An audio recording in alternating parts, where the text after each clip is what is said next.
యదా పశ్యః పశ్యతే రుక్మవర్ణం కర్తారమీశం పురుషం బ్రహ్మయోనిం తదా విద్వాన్ పుణ్యపాపే విధూయ నిరంజనః పరమం సామ్యముపైతి దివ్యం. అత్యంత పవిత్రమైనటువంటి ఈ పాల్గొన మాసంలో శుభోదయ వేళలో దేవదేవుడైనటువంటి శ్రీమన్నారాయణుణ్ణి, కలియుగ ప్రత్యక్ష దైవమైనటువంటి శ్రీ వెంకటేశ్వర స్వామి వారిని పరిపరి విధాలుగా శరణాగతి చేస్తూ ఉత్తమమైన ఈ పాల్గొన మాస శుభోదయ సమయాన్ని మనం చరితార్థం చేసుకుంటూ ఉన్నాం.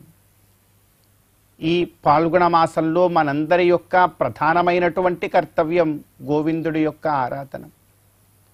ప్రద్యుమ్న నామధారి అయినటువంటి ఆ గోవిందుడి యొక్క తత్వాన్ని, ప్రకృష్టమైనటువంటి ద్యుమ్నము కలిగిన బలము కలిగినటువంటి ఆ గోవిందుణ్ణి ఎంతగా ఈ మాసంలో మనం ఆరాధన చేస్తామో అంతగా నూతన వసంతం కోసం మనందరం కూడా ఎదురు చూడగలుగుతాం. ఆ నూతన వసంతంలో ధర్మ మార్గంలో ముందుకు సాగగలుగుతాం.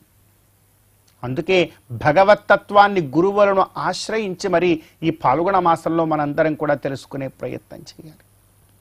యదా పశ్యః పశ్యతే రుక్మవర్ణం. పశ్యః అంటే జీవుడు అని అర్థం. యదా ఎప్పుడైతే పశ్యః జీవుడు, పశ్యతే రుక్మవర్ణం రుక్మవర్ణుడైనటువంటి ఆ గోవిందుణ్ణి చూస్తాడు. అంటే సువర్ణవర్ణం రక్తాస్యం రక్తనేత్రం సుఖోద్వహం అంటారు.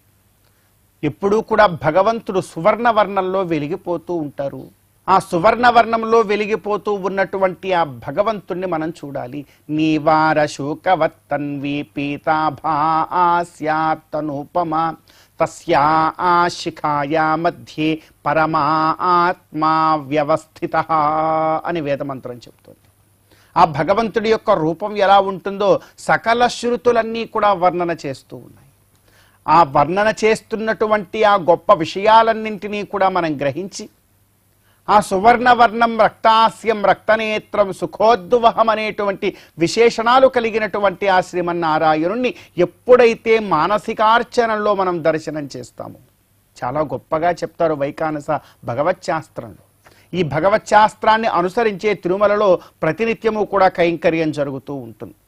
అలా ఎప్పుడైతే ఆ కైంకర్యం జరుగుతూ ఉన్నప్పుడు ఆ భగవంతుణ్ణి చూస్తామో, యదా పశ్యః పశ్యతే రుక్మవర్ణం కర్తారం ఈశం పురుషం బ్రహ్మయోనిం. ఆయన ఎలాంటి వాడు?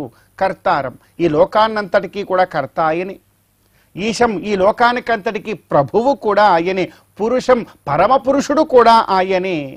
కర్తారమీశం పురుషం బ్రహ్మయోనిం అంటే ఈ లోకాన్నంతటినీ కూడా సృష్టించాడనేటువంటి పేరు ఎవరికైతే ఉన్నదో చతుర్ముఖ బ్రహ్మగారు, ఆ బ్రహ్మగారు యొక్క పుట్టుకకు కారణమైనటువంటి వాడు కూడా ఇదిగో ఈ శ్రీమన్నారాయణుడే అని తెలుసుకొని కర్తారమీశం పురుషం బ్రహ్మయోనిం అంటే ఈ లోకానికి పరమ కారణభూతుడు ఆయనే అని తెలుసుకోవాలి.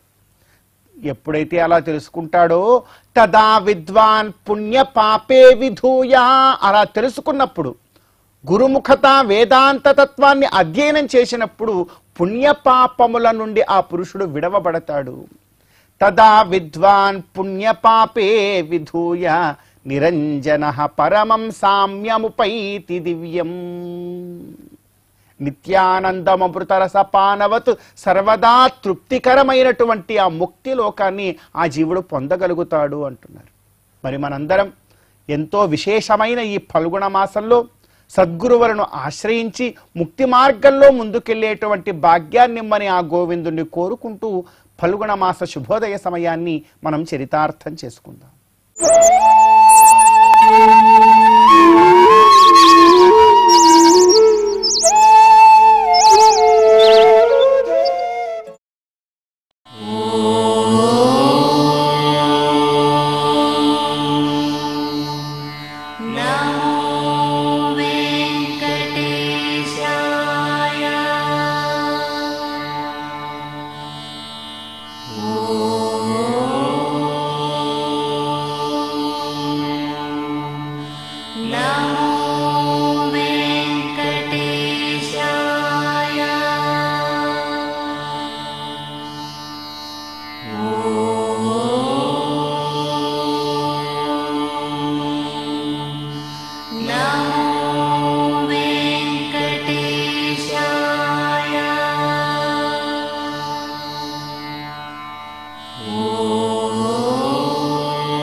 ఓం